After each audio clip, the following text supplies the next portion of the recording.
চলো বন্ধুরা, ফাইনালি মাছ ভাপা আমি তোমাদের দেখিয়ে দিচ্ছি যে হয়ে গেছে আমার।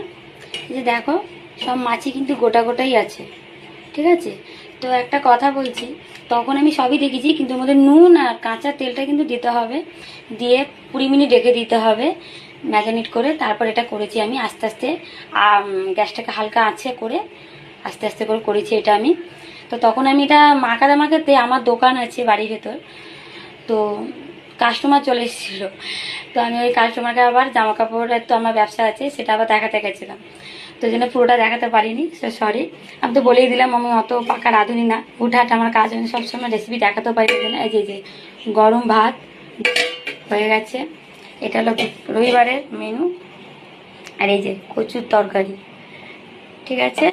এই হলো, তো ফাইনালি লুক আমার হয়ে গেছে, মানে রেসিপি।